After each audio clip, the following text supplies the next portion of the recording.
Kilalanin natin si Johnny, isang committed na tagasunod o alagad ng Panginoong Hesus na tapat sa kanyang pagsamba tuwing linggo. Regular din siya na sumasali sa mga pag-aaral ng Biblia. Nakikita niya ang kanyang mga kaibigan na puno ng kagalakan. Tapos palagi nilang pinag-uusapan ang kanilang malalim na ugnayan sa Panginoon. Pero sa kabila ng kanyang aktibong pakikilahok sa kanilang discipleship group, hindi maiwasan ni Johnny na makaramdam ng inggit sa kanyang mga kaibigan sa church. Sa loob-loob niya, naguguluhan at naiinis siya. Iniisip niya, binless naman ako ng magandang trabaho, mapagmahal na pamilya at tinanggap ko na ang Panginoong Hesus sa buhay ko. Pero bakit parang may kulang pa rin sa akin? Alam mo, ang ganitong pakiramdam ni Johnny ay pamilyar sa ating lahat. Kapag maayos ang takbo ng buhay, masaya siya. Pero kapag may problema, conflict sa asawa, stress sa trabaho, o hindi inaasahang mga bayarin, naku, agad na nawawala ang kanyang kagalakan. Itong pabago-bagong emosyon ang nagpapaisip sa kanya, ano ba talaga ang kulang sa akin? Bakit ang dali mawala ng kagalakan ko? Alam mo, mahalagang maunawaan natin na ang kalungkutan ni Johnny tuwing may problema ay hindi dahil sa biglaang bayarin na kailangan bayaran, kakulangan sa tulog o kahit ang stress mula sa trabaho. Ang tunay na issue kasi ay ang kanyang kagalakan ay nakabase sa panlabas ng mga sitwasyon sa halip na sa isang malalim at mas matatag na pinagmumulan. Kung ang ating kagalakan ay nakabase lang sa ating mga sitwasyon, palagi na lang itong mauuga at hindi ito magiging matatag.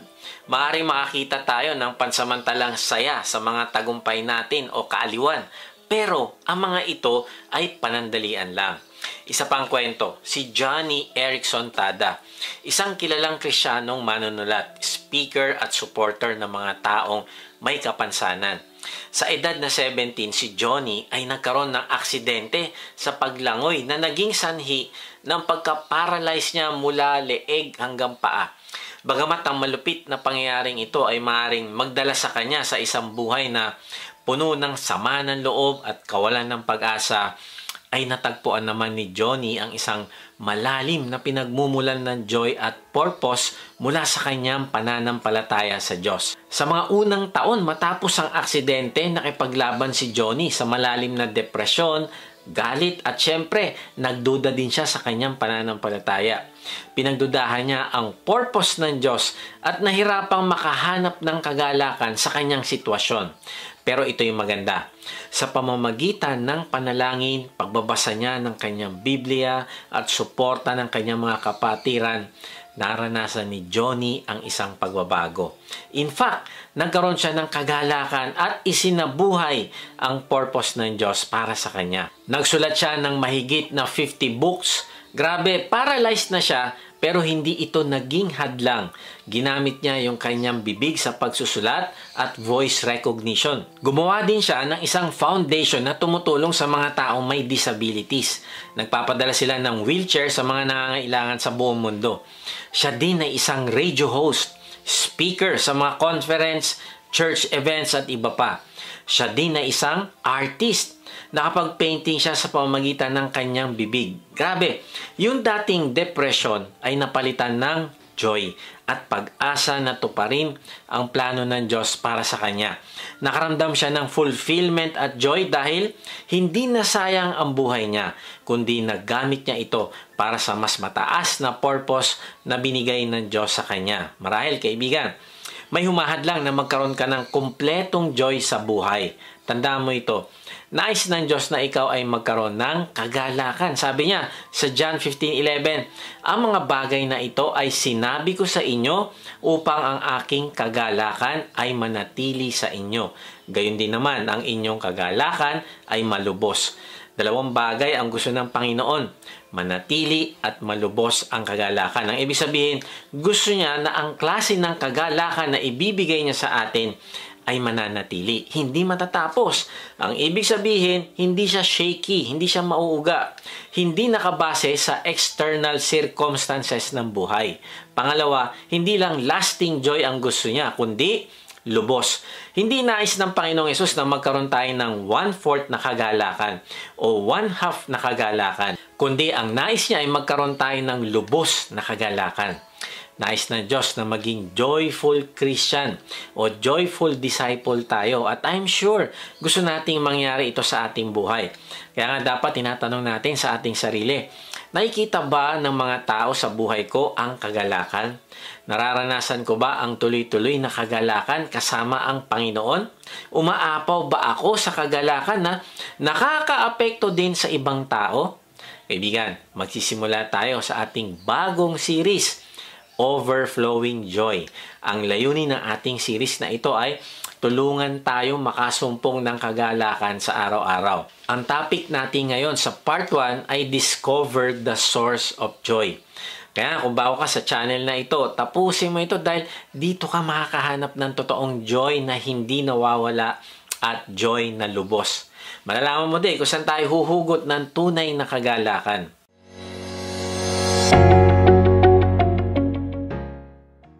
Magandang araw muli mga ka-WOTG. Salamat sa Diyos sa inyong pagsubaybay sa mga mensahe ng ating Diyos dito sa ating vlog na may bagong upload every Monday 6 p.m. Sa mga hindi pa nakakilala sa akin, ay ako po si Kuya Mike. Ang calling po sa akin ng Diyos ay magbahagi ng kanyang salita sa paraang mas madaling maiintindihan ng mga manonood. Salamat sa mga bagong members ng ating online discipleship group. Kung gusto mo sumali sa discipleship group, mag-type ka lang ng join sa comment section. Sa mga gustong mag-lead naman ng online discipleship group, ay message nyo lang kami. Type nyo ang salitang lead at magre-reply kami para sa link ng registration. Meron nga pala tayong live worship service sa App Live na ginaganap every Sunday 11 a.m. Pwede namin kayong ipanalangin dito pagkatapos ng service. Sa mga gustong sumamba na kasama namin ay mag-type lang kayo ng worship at padadala namin kayo ng link. Kung hindi ka pa nga pala nakakasigurado sa iyong kaligtasan, hindi ka sigurado kung matapos kang mawala sa mundong ito ay makakasama mo ang Diyos sa langit, mag-type ka ng save sa comment section at babaginan ka namin ng mabuting balita. Tapos inaanyahan ko kayo na umattend din sa ating Wednesday equipping. Marami tayong matututunan dito na maia-apply natin sa ating pamilya, trabaho at ministry. Ang link ay makikita nyo sa description. Okay, balik tayo sa topic. Ang talatang pag-uusapan natin ay galing sa Book of John, chapter 16. Nais ng Diyos na tayo ay magkaroon ng lubos na kagalakan sa kahit anong sitwasyon ng buhay. Ang puso niya ay nagnanasa na hindi tayo maligaw sa pag-pursue sa mga maling bagay na inaakala nating magbibigay sa atin ng kagalakan. Kaya nga, isa-isahin natin ang tatlong paghuhugutan natin ng kagalakan. Una, discover joy in the Holy Spirit. Pangalawa, discover joy in the resurrection. At pangatlo, discover joy in prayer. So, unahin mo natin pag-usapan yung discover joy in the Holy Spirit. Sa banal na Espiritu natin, kukunin yung ating kagalakan. Narealize ko, minsan gusto natin na ang Panginoong Yesus ay narito sana, kasama natin physically. Tama ba? Naiinggit tayo sa mga apostol kasi nakasama nila ang Panginoong Yesus face to face. Kaya lang sabi sa kanila ng Panginoong Yesus sa John 16:7, pero ang totoo para sa ikabubuti nyo ang pag-alis ko dahil hindi paparito sa inyo ang tagatulong kung hindi ako aalis. Pero kapag umalis na ako, ipapadala ko siya sa inyo. Wow! Ang sabi sa talata ay para sa ikabubuti ng mga alagad ang kanyang pag-alis o pagbalik sa langit. Now, bakit kaya sinabi ito ng Panginoong Yesus? Para mas maunawaan natin, ay may sasabihin ako sa iyo. Good news at bad news. Ano gusto mo mauna? Siyempre, bad news muna para mamaya yung good part. Okay, basahin natin ang John 16:1-6. Ang mga bagay na ito ay sinabi ko sa inyo upang hindi kayo matisod. Palalayasin nila kayo sa mga sinagoga. Darating ang oras na ang sino mang papatay sa inyo ay mag-aakala siya ay naghahandog ng paglilingkod sa Diyos. Gagawin nila sa inyo ang mga bagay na ito sapagkat hindi nila kilala ang Ama o ako. Ang mga bagay na ito ay sinabi ko sa inyo upang sa pagdating ng oras maalaala ninyo na sinabi ko sa inyo ang mga ito. Hindi ko sinabi sa inyo ang mga bagay na ito sa simula sapagkat ako ay kasama ninyo. Ngayon ay pupunta ako sa Kanya na nagsugo sa akin at walang sino man sa inyo ang nagtatanong sa akin, saan ka pupunta? Dahil sinabi ko sa inyo ang mga bagay na ito na puno ng lumbay ang inyong mga puso. Nais ng Panginoong Hesus na bigyan ng mga alagad niya ng babala para hindi sila maligaw at tumalikod sa Kanya balang araw kung sakaling nararanasan na nila ang pag-uusig at pagpapahirap na gagawin sa kanila ng mga hindi nananampalataya sa Panginoong Hesus. Ang ibig sabihin ay pinapauna na sa kanila ng Panginoong Hesus na hindi madali ang sumunod sa akin. Dahil sa paggawa nyo ng tama ay maraming tao ang hindi sasang-ayon sa inyo. Nakakalungkot kasi ang ilang tao ay lumalapit sa Panginoong Hesus at iniisip nila na ang lahat ng kanilang problema ay matatapos na dahil nanampalataya na sila sa Kanya. At sa ganitong paniniwala ay kapag nagka-problema o nakaharap sa mga pagsusubok, sila ay nabibigla at nagsisimulang magduda sa Diyos. Bakit ako nagka-problema? Bakit ganyan? Di ba sumusunod naman ako sa Diyos?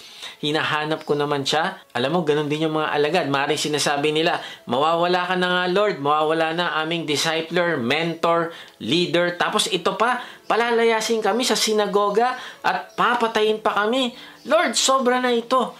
At maaaring sila ay manghina, tumalikod at hindi na sumunod sa Diyos. At marahil, kaibigan, nakaka-relate ka. Bakit kung kailan ako nag-volunteer sa church? Bakit kung kailan ako nag-lead ng D-group ay saka naman ako nagka-problema? At nagsisimula na mawala ang joy mo sa paghahanap, pagkilala at paglilingkod mo sa Diyos. Kaibigan, ngayon pa lang ay sinasabi na sa atin ng Panginoong Hesus na hindi tayo magiging exempted sa problema. Kaya kailangan nating malaman na ang kagalakan ay manggagaling sa banal na spirito. Hindi ito manggagaling sa kung may problema ka o wala. So ngayon, tingnan naman natin ang good news. Tuloy natin sa susunod na verse. Basahin natin ulit John 16:7. Pero ang totoo, para sa ikabubuti nyo ang pag-alis ko dahil hindi paparito sa inyo ang tagatulong kung hindi ako aalis. Pero kapag umalis na ako, ipapadala ko siya sa inyo. Ang pag-alis pala ng Panginoong Hesus ay hindi natin kapahamakan, kundi ito ay makakabuti sa atin. Bakit? Kasi alam niya na makakaranas tayo ng iba't ibang kahirapan at challenges sa madilim at imperpektong mundong ito. At dahil dito ay ipapadala niya ang tagatulong sa atin. Siya ang banal na espiritu. Ang banal na espiritu ang ating banal na tagatulong. Sasamahan niya tayo lumakad sa mga challenges ng buhay. Siya ang magpapalakas ng loob mo. Siya ang magbibigay sa iyo ng comfort. Siya ang magtatanggol sa iyo tuwing sinasabi sa iyo ng dyablo na wala kang kwentang Kristiyano, wala ka ng pag-asa at hindi ka mahal ng Diyos, kaya ka nagdudusa ngayon. Kaibigan, ang banal na spirito ang tutulong sa iyo sa dalawang paraan. Una, siya ang magko-convict sa iyo ng kasalanan. Tuloy natin sa 8-10. Pagdating niya ay kanyang susumbatan ang sangkatauhan patungkol sa kasalanan, sa katuwiran at sa kahatulan. Susumbatan niya sila patungkol sa kasalanan sapagkat hindi sila sumampalataya sa akin. Susumbatan niya sila patungkol sa katuwiran sapagkat ako ay pupunta sa aking Ama at hindi na ninyo ako makikita. Hindi ko alam sa iyo, kaibigan, pero ako isa sa mga araw na nagbigay sa akin na sobrang joy ay yung araw na nag-convict sa akin ang banal na spirito. Inilabas niya sa liwanag ang lahat ng kasalanan ko at ipinaunawa din niya na mahal niya ako at nakahanda siyang tanggapin ako kahit gaano karami yung aking kasalanan. Noong araw na yon ay nanampalataya ako sa Panginoong Hesus at tinanggap ko siya bilang aking Panginoon at tagapagligtas. Sobrang saya ko nun. At hindi ko maipaliwanag yung peace na naramdaman ko dahil alam ko na pinatawad na niya ang lahat ng aking kasalanan. Simula noon ay nagbago na ang aking buhay. At ito ay dahil sa patuloy na pag-convict at pagpapaalala sa akin ng banal na spirito mula sa aking mga kasalanan. Kaya kung ikaw ay nagbabahagi ng gospel o mabuting balita, ay hindi mo kailangan makipagtalo sa mga taong ayaw maniwala. Bakit? Dahil hindi ikaw ang magbubukas ng mga mata nila. Trabaho ito ng banal na Espiritu. Kaya huwag ka panghinaan ng loob dahil kung hindi sila tumanggap sa Panginoong Hesus, okay lang yan. Dahil hindi ikaw ang magko-convict sa kanila. Kung hindi, ang banal na Espiritu. Wala ka din kailangan patunayan. Ang kailangan mo lang gawin ay sumunod at ibahagi ang mabuting balita sa malinaw na paraan. At bahala ang Holy Spirit sa pag-convict sa Kanya. Siya ang tagatulong mo. Hindi mo kailangan magalit sa D-group member pag hindi naka-attend. Kasi hindi mo trabaho na baguhin siya. Ang magpapaalala sa kanya ay ang banal na Espiritu. Kapag hindi sila uma-attend, ay patuloy mo lang silang mahalin at ipanalangin. Naalala ko, nung ako ay bago pa lang sa pananampalataya, ay may mga pagkakataon na sinasadya ko talaga na hindi uma-attend sa aking D-group. Dahil marami akong tanong noon at may struggle ako tungkol sa aking karelasyon. Minsan, 2 months akong hindi a-attend tapos bigla na lang ako papakita. Pero alam mo yung D-group leader ko, kahit kailan ay hindi ako pinaringgan, hindi ako sinungitan, kundi nung isang araw na ako'y umattend, ay tuwang-tuwa siya at welcome na welcome ako. Hindi ako nakaranas ng condemnation, kundi nakita ko sa kanya ang desire na i-restore ako. At dahil sa grace na pinakita niya sa akin, naku, mas lalo akong nagsikap na umattend at mas lalo akong lumago. Kasi nakita ko ang Panginoong Hesus na kumikilos sa buhay ng D-group leader ko. Kaya nga hanggang ngayon ay magkakasama pa rin kami simula 2007 hanggang ngayon. Hindi pa siya pastor noon hanggang sa naging hub pastor na siya ngayon ay magkakasama pa din kami. Na-realize ko na ako ay pinapanalangin pala niya at patuloy na minamahal. Kahit na hindi ako nakaka-attend noon ng aming D-group.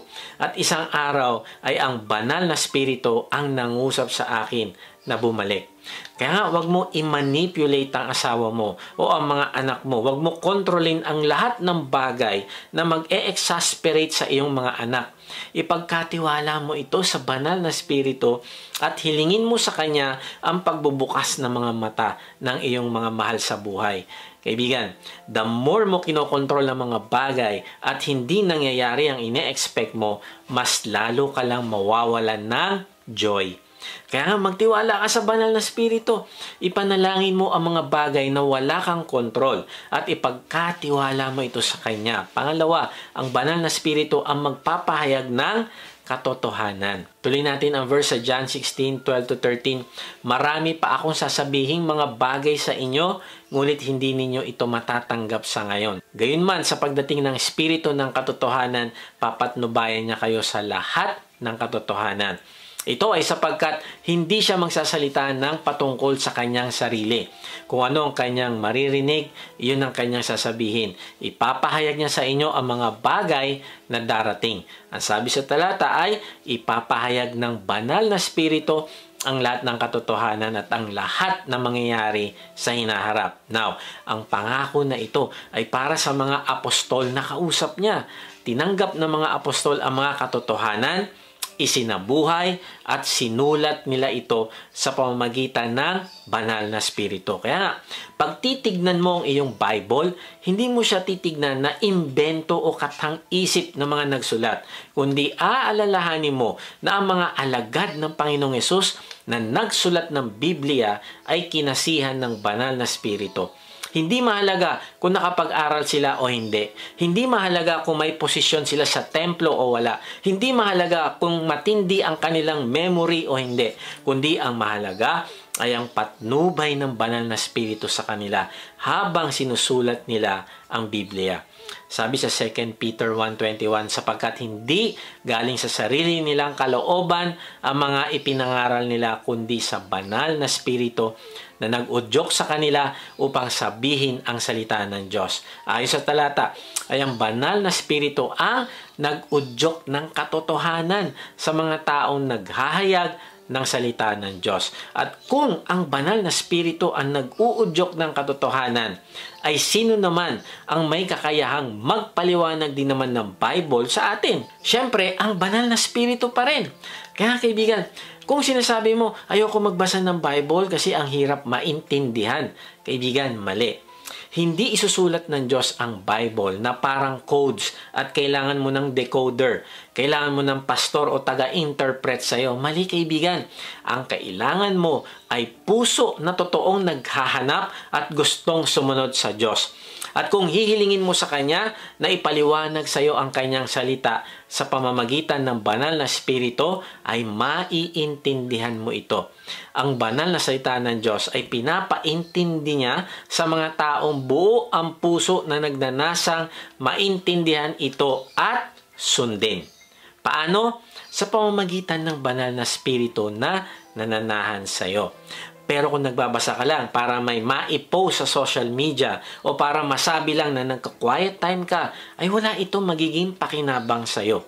Kaya kaibigan, ito ang magbibigay sa atin ng joy. Kapag nauunawaan mo, sinasabi sa iyo ng Diyos na parang nag-uusap lang kayong dalawa face to face, ipapaunawa niya sa iyo kung gaano kanya kamahal, ipapahayag niya sa iyo na alam niya ang nangyayari sa iyong buhay at hinihikayat kanya magtiwala sa kanya. Nako, ito ang magbibigay sa iyo ng joy. May isang pastor na sinamahan ng kanyang mag-asawang miyembro na magbantay sa kanilang anak na may sakit sa ospital. Kaya lang ay lumabas ang doktor na nag-opera sa kanya at nagsabi na ang kanilang anak ay hindi na kinaya ang operasyon at siya ay namatay. Malungkot ang pastor at hindi niya alam kung paano niya i-comfort ang mag-asawa na umiiyak. Naisa na niyang sabihin na maayos din ang lahat, pero hindi ito totoo kasi nga namatay na yung kanilang anak. Kaya ang sinabi niya ay hindi ko alam kung bakit nangyari ito sa inyong anak, pero ang alam ko ay mahal na mahal kayo ng Diyos. Kung tatanggapin ninyo ito at pagtitiwalaan ay malalampasan ninyo ang kapighatian na ito. Pero kung hindi ay matatalo kayo at lalayo sa Diyos. Tahimik lang ang mag-asawa at alam ng pastor na kahit mahirap matanggal ang sakit ng kalooban ng mag-asawa ay alam niya na sinamahan sila ng banal na spirito at siya ang nagbigay ng comfort sa mag-asawa na bago pa lang sa pananampalataya. Dumaan na maraming taon at isang araw may nagpadala ng sulat sa pastor at nakita niya ang picture ng mag-asawa na may kargang bagong baby. Sabi sa sulat na, Pastor, bagamat hindi kami kumibo nung kami ay ine-encourage mo na magtiwala na mahal kami ng Diyos, ay naniwala naman kami dito. Nagpatuloy kami na magtiwala sa Kanya. Ang pagmamahal ng Diyos ang nagpalakas sa amin na magpatuloy na hanapin siya sa buhay namin. Ngayon nga ay binigyan niya kami ng bagong anak. Hindi namin maintindihan kung bakit namatay ang aming unang baby dati, pero ngayon ay hindi na kami nagko-question sa Kanya. Narealize ng pastor na sa mga pagkakataon na hindi natin alam ang kasagutan sa mga pangyayari sa ating buhay, ay nariyan naman ang banal na spirito na nagmi-minister sa atin, nagko-comfort at nagpapalakas. So saan natin hanapin ang ating joy? Una ay discover joy in the Holy Spirit. Pangalawa, discover joy in the resurrection.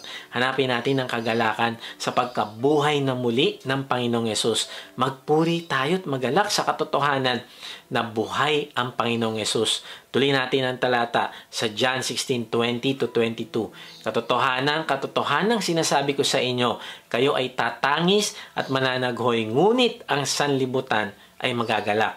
Kayo ay malulumbay, ngunit ang inyong kalumbayan ay magiging kagalakan. Ang babae, kapag nanganganak ay nalulumbay sapagkat ang kanyang oras ay dumating na. Pagkapanganak niya sa sanggol ay hindi na niya naaalala ang hirap dahil sa katuwaang may isang taong isinilang sa sanlibutan. Gayon din naman kayo. Kayo ngayon ay nalulumbay, ngunit makikita ko kayong muli at ang inyong puso ay magagalak. Walang taong aagaw ng inyong kagalakan mula sa inyo. Malapit nang mamatay ang Panginoong Yesus sa krus ng mga panahon na ito. Kaya lang, siya ay mabubuhay na muli. Bagamat magdudulot ito ng kalungkutan sa mga alagad, ay mapapalitan naman ito ng kagalakan. Now, pansinin natin, ang sabi ng Panginoong Yesus, walang aagaw ng kagalakan nila. Maring nalungkot sila sa kamatayan at pagkalibing sa Panginoong Yesus. Inakala nila na talo na sila, nabigo ang Panginoong Yesus. Pero pagkatapos ng ikatlong araw, ay naging victory ito kasi nabuhay na muli ang Panginoong Yesus. Akala ni Satan ay natalo niya ang Panginoong Yesus.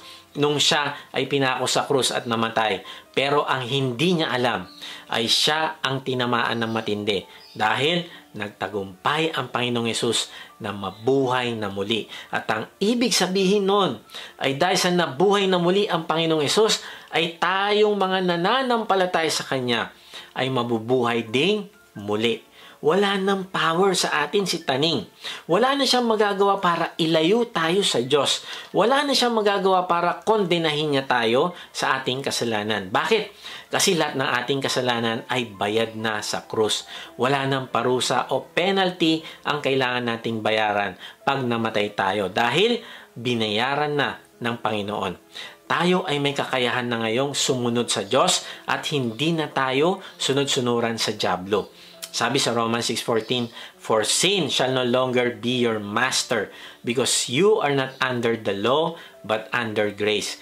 Kaibigan, wala nang kapangyarihan sa iyo ang kautusan, kundi nasa ilalim na tayo ng grace o biyaya ng Diyos. Kaya nga, kung meron ka mang pinagdadaanan ngayon, ay isipin mo lang na darating din ang victory. Kuya Mike, di ko naman siya nakikita. Sana makita ko muna ang Panginoong Hesus na nabuhay muli at ako ay magkakaroon ng joy. Kaibigan, alalahanin mo na ang kausap nila Pedro na mga alagad ng Panginoong Hesus noon ay hindi naman nila nakita ang resurrection ng Panginoong Hesus. Pero sila ay nanampalataya at nagalak. Sabi sa 1 Peter 1:8, "Kahit na hindi ninyo siya nakita, inibig ninyo siya. Kahit hindi ninyo siya nakikita ngayon, ay nananampalataya kayo sa Kanya. Dahil dito, nagagalak kayo ng kagalakang hindi kayang ipaliwanag sa salita at puspos ng kaluwalhatian." Sabi ni Pedro sa mga alagad ng Panginoong Hesus noon na bagamat hindi nila nakita ang Panginoon, ay inibig na nila ito. Nagalak na sila. Naunawaan nila ang laki ng pagmamahal ng Panginoong Hesus sa kanila. Kaya sila man ay nagmahal din sa Kanya. Ang kanilang pananampalataya na mabuti ang Panginoong Hesus ang nagbubunga ng kanilang joy na hindi maipaliwanag. Ang kanilang lumalagong nagmamahalang relasyon sa buhay na Panginoong Hesus ang nagbibigay sa kanila ng kagalakan. Kaibigan, tandaan mo ito, ang Kristyanismo ay hindi patungkol sa process or system or philosophy. Hindi din ito tungkol sa pagsapi sa isang religion para ma-improve ang ating kalidad ng buhay o magkaroon tayo ng konting religiosity para ma-impress ang ibang tao. No, mali.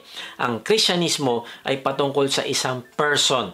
Patungkol ito sa pagpapalago ng relasyon natin sa Panginoong Hesus. At habang lumalago ang relasyon mo sa buhay na Diyos at Hari natin, ay nagkakaroon ka naman ng kagalakan na hindi maipaliwanag.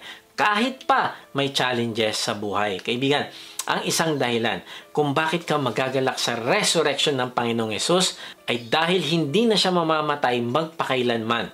Nung sinabi niya na walang makakaagaw ng kagalakan ninyo, ay sinabi niya ito dahil ang kanilang kagalakan ay dependent sa Panginoong Hesus. Galing yon sa Panginoong Hesus mismo. At kung hindi mamamatay ang Panginoon, ay hindi din matatapos ang kanilang kagalakan. Ang pagkabuhay na maguli ng Panginoon ay nangangahulugang kahit kailan ay hindi na siya mamamatay. At kung hindi na siya mamamatay, ay hindi mananakaw ang kagalakan ng kanyang mga alagad. Now, ang hindi matatapos na kagalakan ay hindi para sa mga taong hindi naman nag-e-enjoy na kasama ang presensya ng Panginoon. Kaya tanungin natin ito sa sarili. Kung sasabihin ba ng Panginoon sa iyo ngayon na babalik siya at magkikita kayo, ay may kagalakan ba sa puso mo? Kasi kung hindi mo masasabi ng buong kagalakan sa puso mo na sabik ka sa Kanya, kung hindi mo masasabi na hinahanap-hanap mo ang presensya niya sa araw-araw at enjoy na enjoy ka sa pakikipag-usap sa Kanya, ay hindi para sa iyo ang promise na hindi matatapos ang iyong joy. Sa halip, sa kabaliktaran ay mawawala ang joy mo. Kaibigan, walang ibang joy na available na makakapag-satisfy sa atin kundi ito manggagaling sa Panginoong Hesus.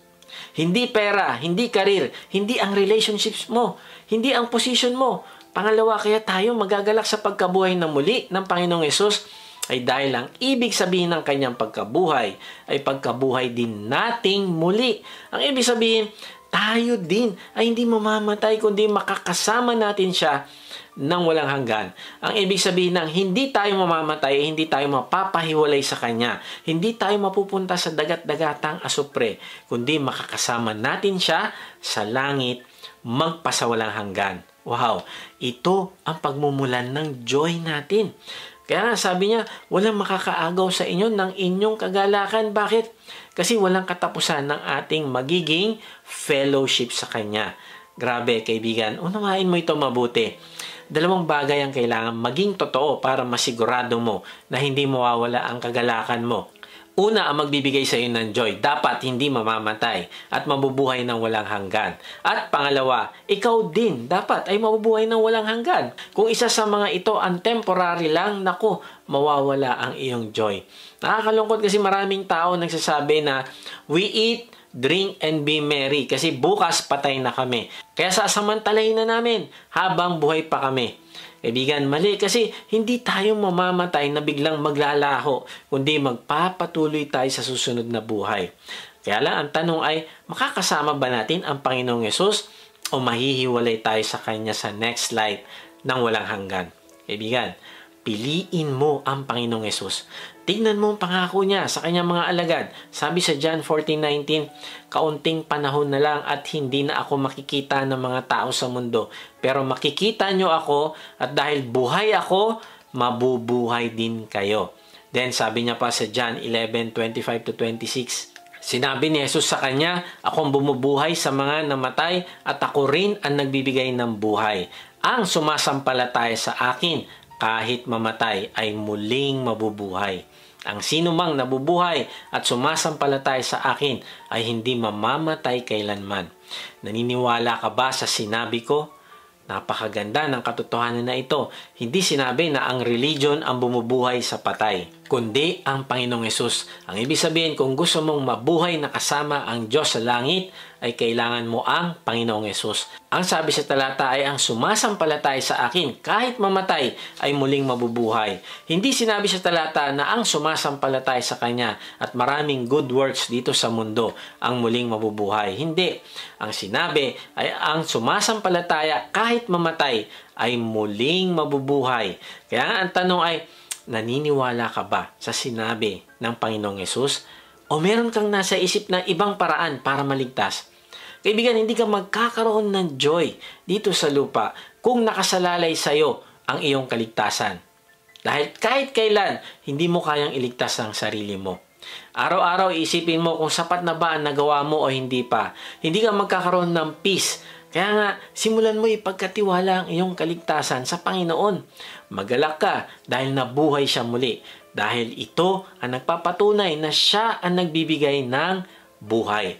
Kaya nga araw-araw sariwain natin ang pagkabuhay ng Panginoong Yesus. Sariwain natin sa ating isip ang pagmamahal niya sa atin. Araw-araw makipag-usap ka sa Kanya. Ang pinakamasayang parte ng buhay mo sa araw-araw ay yung nakakausap mo siya at nakakapanatili ka sa presensya niya.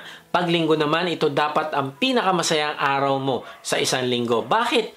Kasi makakasamba ka sa Kanya. Hindi ka nag-iisip na kailangan ba talaga mag-church, umuulan at maglalaba pa ako Mali kaibigan, kapag ganitong attitude mo ay hindi ka magkakaroon ng joy.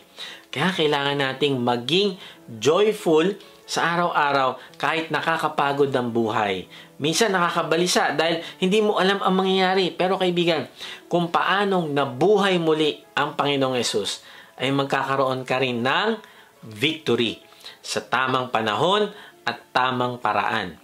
Be joyful in the resurrection of Christ, our Savior. Saan ba natin hanapin ang kagalakan? Una ay discover joy in the Holy Spirit. Pangalawa, discover joy in the resurrection. At pangatlo, discover joy in prayer. Hanapin natin ang kagalakan sa pananalangin. Humingi tayo sa Diyos ng ating kailangan. John 16:23-28, sa araw na iyon ay hindi kayo hihingi sa akin ng anuman. Katotohanan sinasabi ko sa inyo, anuman ang inyong hingin sa Ama, sa pangalan ko, ay ibibigay niya sa inyo. Hindi ibig sabihin nito na ang lahat ng demand natin ay ibibigay ng Diyos kapag sinambit natin ang pangalan ng Panginoong Yesus.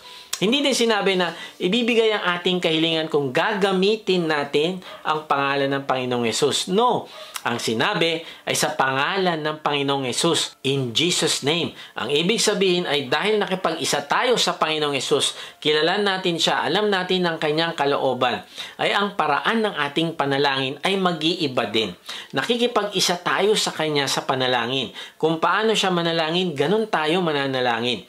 Ang ibig sabihin, ang panalangin natin ay nakaayon sa kanyang nature, nakaayon sa kanyang kalooban, plano at purpose. We will not use His name, but we will pray in His name.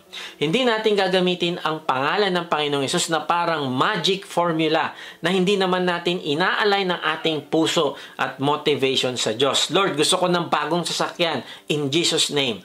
Lord, gusto ko ng promotion now na in Jesus' name. Kahit may nasasagasaan ka ng tao at hindi mo pa tinatanong sa Diyos kung ano talaga yung kalooban niya at purpose, ay sasabihin mo, makakamit ko to kasi in Jesus' name. Mali, kaibigan. Then, sabi pa sa susunod, hanggang ngayon ay wala pa kayong hinihingi sa pangalan ko. Humingi kayo at tatanggap kayo upang malubos ang inyong kagalakan. Hindi ko alam sa iyo, kaibigan. Pero ako sa tuwing humihiling ako sa Diyos at sinasagot niya, ay nalulubos ang kagalakan ko. Yes, masaya ako dahil naibigay niya ang aming pangangailangan. Pero ang nagpapalubos ng aking kagalakan ay ang kanyang laging pakikinig at kahandaan na ako ay sagutin. Mas lalo niya sa akin pinapatunayan na alam niya ang aking pangangailangan at hindi niya ako pinapabayaan. Mas lalo kong napapatunayan na totoo ang tatay ko sa langit. Siya ay buhay na Diyos at yun ang nagbibigay sa akin ng kagalakan. Then, sabi pa sa susunod na talata, sa araw na iyon ay hihingi kayo sa pangalan ko. Hindi ko sinasabi sa inyo na dadalangin ako sa Ama para sa inyo. Ito ay sapagkat ang Ama mismo ang siyang umiibig sa inyo sapagkat inibig ninyo ako at sumampalataya rin kayo na ako ay nagmula sa Diyos. Ako ay nagmula sa Ama at pumarito sa sanlibutan. Muli, iiwanan ko ang sanlibutan at pupunta ako sa Ama. Wow! Hindi mo kailangan magdasal sa mga imahe o rebulto. Ang sabi ng Panginoong Yesus ay hindi ko sinasabi na idadalangin ko kayo, kundi pwede na kayo manalangin sa Ama dahil mahal niya kayo. Ang ibig sabihin ay hindi mo kailangan padaanin ang prayer mo sa iyong pastor o D-group leader. Napakaganda na mag-request ng panalangin sa ibang tao. Tiyak na masaya kang ipapanalangin ng ating kapatiran, intercessory ministry, D-group leader at iba pa. Napakaganda niyan. I really appreciate kayo na nananalangin sa aming pamilya. Nagpapasalamat ako last Friday kay Sister Virgie. Sabi ko sa kanya ay blessed kami dahil sa inyong mga panalangin. Hindi lang si Virgie kundi sa inyong lahat na nananalangin para sa amin. Kaya lang, kapatid, huwag mo ding kakalimutan na ikaw ay pwedeng dumiretso sa Ama nating Diyos sa langit. Nakakalungkot kasi minsan may naririnig ako na nagsasabi, pag-pray mo ako, Kuya Mike, kasi mas malakas ka kay Lord. No, kaibigan. Sabi sa talata ay mahal ka ng Diyos. Kaya nga may joy tayo tuwing nananalangin. Kasi sabi, pwede tayo dumiretso sa Diyos Ama at papakinggan niya tayo. At sabi ng Panginoong Yesus, kahit sa Kanya nga, ay hindi mo kailangan dumaan. Hindi mo kailangan ng padrino, walang palakasan at mataas na koneksyon sa langit para ka marinig niya. Naalala ko, meron kaming pinagdadaanan na challenges. Kailangan namin ng provision ng Diyos kasi meron kaming kailangang isettle na obligasyon. At kailangan naming mabayaran ito ng mabilis kasi lumalaki yung interest. Na-decline ang loan namin sa isang bank at dahil dito ay nagpasya kami na ibenta na lang ang lupa namin sa isang village dito sa Antipolo. Kaya lang, yung area ng aming lupa ay walang drainage sa harap. Kaya all year round ay laging basa at maputik sa harap ng lupa. Nagpa-ads kami at may mga tumingin at may mga pumunta pero na-turn off sila dahil laging may tubig nga at basa doon sa harap. Nirequest namin sa admin pero wala silang maisagot kung kailan nila gagawin. At problema na ito ng maraming taon dati pa na hindi din naman naayos. habang tumatagal ay nadadagdagan din naman ng aming interest. So sinabi ko sa aking mga anak, ang problema namin at kami ay nanalangin. Gusto ko kasi masaksihan nila kung ano ang gagawin ng Diyos. Sabi ko sa kanila, huwag kayong mag-alala kasi may gagawing miracle ang Diyos. Sabi ko, ang challenges na ito ay hindi magiging hadlang para magawa ko yung pinapagawa ng Diyos sa akin. Kaya I'm sure may gagawin siyang paraan na hindi ko alam. So nag-decide kami lagyan ng for sale sa lote. At miracle, dahil kinabukasan may tumawag. Nagkita kami ng buyer at nung araw na yon na-close ang deal. Kinabukasan, nag-down na siya. After niya mag-down, tinawag namin yung aming mga anak at sinabi ko sa kanila na sinagot na ang aming panalangin. Lahat kami ay joyful. At tinatanong ko sila, sabi ko, sumasagot ba ang Diyos sa panalangin? Lahat sila ay nagsabi na, oo. Pati yung anak ko na panganay, nananalangin din pala para sa buyer. Napatunayan niya na tapat ang Diyos. Kaya nga, hanapin mo ang joy mo, kaibigan, sa panalangin. Magtiwala ka na tuwing nananalangin ka, nakikinig siya sa'yo. Meron ako kasama sa D-Group, alam mo, na-bless ako sa kanya kasi hindi siya grumpy o mareklamo. Meron siyang joy. Kahit na nga, meron din silang pinagdadaanan. Sabi niya, okay lang itong pinagdaanan sa atin ng Diyos kasi may thrill. Gusto kong makita ang pagkilos ng Diyos. At true enough, kinabukasan, alam mo, sinagot siya ng Diyos at binigyan siya ng mga customers. Ito ang nagbibigay sa kanya ng joy. Kaibigan, God gives us joy through prayer. Huwag kang matakot o mahiya humingi sa Kanya ng pangangailangan mo. Ikaw ay anak niya at bilang tatay sa langit ay malugod niyang ibibigay sa iyo ang iyong pangangailangan. Maring masama ang panahon ngayon. Nawawala ang joy kasi parang wala nang pag-asa ang buhay. Pero kaibigan, huwag ka padaig sa takot. Huwag mo hayaang kontrolin ka ng takot. Hilingin mo sa iyong Ama sa langit ang iyong pangangailangan sa pangalan ng Panginoong Yesus at ito ay ibibigay sa iyo. Kung nalulungkot ka ay alalahanin mo na kasama mo ang banal na spirito na nananahan sa iyo. Ipapaliwanag niya sa iyo ang katotohanan. Bibigyan kanya ng wisdom na kailangan mo upang hindi ka magkamali ng desisyon. Alalahanin mo din ang victory ng Panginoong Yesus nung siya ay nabuhay na muli. Kung siya ay nanalo, mananalo ka rin. Napagtagumpayan na niya ang prinsipe ng kadiliman, kaya huwag ka matakot. Para itong laban ni Pacquiao dati. Palagi ako kasi hindi nakakapanood ng live na laban niya. Kaya pagkagaling ko sa worship, saka ako nakikinig na lang sa radyo habang nagdadrive pa uwi. Tapos, malalaman ko kung sino ang nanalo. Pag nanalo si Pacquiao, ay papanoorin ko ang replay. Now, ito yung maganda. Habang pinapanood ko ang laban, ay kung makita ko man na nasuntok o bumagsak si Pacquiao, hindi ako mababahala. Hindi ako mag-aalala. Bakit? Kasi alam ko na yung nanalo. Kung sino. Nanalo siya, si Pacquiao. Kaya relax lang ako at inaantay ko lang yung winning round. Alam mo kaibigan, sa dulo ng John chapter 16, itong chapter na pinag-uusapan natin, ay ito ang sabi. Ang mga bagay na ito ay sinabi ko sa inyo upang sa akin ay magkaroon kayo ng kapayapaan. Sa sanlibutan ay mayroon kayong paghihirap. Lakasan ninyo ang inyong loob na pagtagumpayan ko na ang sanlibutan. Kaibigan, hindi ko alam ang battles mo sa buhay. Hindi ko alam kung anong dahilan ng panghihina ng loob mo. Pero sabi ng Panginoong Yesus na pagtagumpayan ko na ang sanlibutan. Kaya sabi mo kay Lord, Lord, thank you. Tapos na ang laban. Tatapusin mo kung ano inumpisahan mo sa akin. Hindi man magbago ang sitwasyon ko ngayon, ay babaguhin mo naman ang puso ko. Magiging mas mabuting asawa ako. Magiging mas mabuting magulang ako. Mas mabuting anak. Mas nakakalugod na servant mo. Tutuparin mo ang purpose mo para sa akin. At walang makakapigil nito. Walang challenges, walang temptation ang makakapigil para matupad mo ang iyong pangako at layunin para sa buhay ko. Sa'yo ko lang po hahanapin ang aking kagalakan. Sabi sa Psalm 16:11, itinuro niyo sa akin ang landas patungo sa buhay na puno ng kasiyahan at sa piling niyo aking matatagpuan ang ligayang walang hanggan. Kaibigan, kanino mo hinahanap ang ligayang walang hanggan? Kaibigan, sa Diyos mo ito hanapin. Sabi ni John Piper, God is most glorified in us when we are most satisfied in Him. Wow, kung gusto mo mag-glorify ang Diyos sa iyong buhay, ay magpakaligaya ka sa Kanya, magpakasatisfy ka sa Kanya, magpakabusog ka sa presensya, sa panalangin at pagbabasa ng Kanyang salita. At ito ang magbibigay sa iyo ng ligayang walang hanggan at ito din ang magbibigay ng karangalan sa Kanya. Marahil, nabigo ka lumapit in the past sa Panginoong Yesus. Marahil, hinahanap mo ang kagalakan sa mga material na bagay at tao. Ngayon, na-realize mo na ang kaligayahan ay galing sa Panginoong Yesus. Pati na ang buhay na walang hanggan ay galing din sa Kanya. Kaibigan, ngayon na ang pagkakataon mo upang tumawag sa Kanya at isuko ang iyong buhay. Ang sabi niya sa Santiago 4:8, magsilapit kayo sa Diyos at Siya ay lalapit sa inyo. Kayong mga makasalanan, linisin ninyo ang inyong mga kamay. Kayong mga taong nagdadalawang isip, dalisayin ninyo ang inyong mga puso. Kaibigan, ayon sa talata, ay kung lalapit ka sa Diyos, ay lalapit siya sa iyo. Isuko mo ngayon ang buhay mo sa Kanya.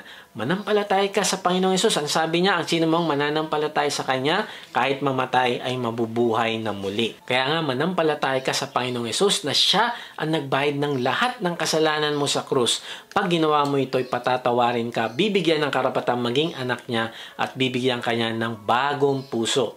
Puso na maghahanap sa Kanya at magmamahal. Kung ito ang gusto mo, ay ipahayag mo sa Kanya ang iyong pananampalataya sa pamamagitan ng panalangin. Kahit nasan ka, sabihin mo sa Kanya, Panginoong Jesus, inaamin ko po na ako po ay makasalanan. Patawarin mo po ako. Nananampalataya po ako na ikaw ang nagbayad ng aking kasalanan sa krus. Ngayon nga ay binubuksan ko na aking puso. Pumasok ka't manahan sa akin. Tinatanggap kita bilang aking Panginoon at tagapagligtas. Simula ngayon ay tatalikdan ko na ang aking kasalanan. Salamat at ibinilang mo na ako bilang iyong anak. Amen. Kung sumabay ka sa panalangin natin bilang pananampalataya at pagtanggap mo sa Panginoong Yesus, ay mag-iwan ka sa comment section ng salitang accept para makilala ka namin at masama sa aming panalangin para sa iyong paglagong spiritual. Kung na-bless ka naman sa message na ito, ay inaanyahan kitang mag-subscribe sa aking YouTube channel. Kung meron nga pala kayong talent sa pag-awit o kaya naman gusto nyong kantahan ng ating Panginoong Yesus, ay sumali kayo sa ating Harana kay Jesus tuwing Linggo alas 7 ng gabi. Salamat nga pala sa mga nagsusupport sa ating ministry at kung gusto mo maging partner sa ministry na ito na magamit ka ng Diyos sa pagpapalaganap pa ng Kanyang salita at pagtulong sa mga nangangailangan, ay inaanyahan kita mag-support financially sa ating gawain. Meron tayong link ng donation page sa baba ng description. Pag hindi nyo nakita ang link, ay mag-type lang kayo ng partner sa comment section at papadala namin kayo ng link. Sa ating pagtatapos ay iwan ko ito sa inyo. Allow God to be your source of joy. When you do that, you will have joy even in the midst of sorrow. Kaibigan, huwag mo hanapin ang kaligayahan mo sa ibang bagay. Oo, kahit paano maaaliw ka dyan, pero hindi ito magtatagal. Kung gusto mo ng kaligayahan na walang hanggan, ay hanapin mo ito sa presensya ng walang hanggang Diyos. Kaya nga, discover joy in the Holy Spirit. Kilalanin mo na ikaw ay tutulungan at tuturuan at palalakasin ng banal na Espiritu. Siya ang mag-uudyok sa iyong kasalanan. Siya ang magmo-mold ng iyong character. Sa pamamagitan niya ay mananahan sa iyo ang Panginoong Yesus. Pangalawa, discover joy in the resurrection. Alalahanin mo na ang Panginoong Yesus ay buhay ngayon at kailanman ay hindi mamamatay. At kung nabuhay siya muli ay sa ganitong paraan din, ay bubuhayin ka niya na nananampalataya sa Kanya. Ito ang magbibigay sa iyo ng joy. At pangatlo, discover joy in prayer. Humingi ka sa Diyos at ikaw ay bibigyan. Sisiguraduhin niya na bilang tatay mo sa langit ay bibigay niya ang iyong panalangin upang malubos ang iyong kagalakan. At pag ginawa mo ito, ay magkakaroon ka ng overflowing joy. God bless.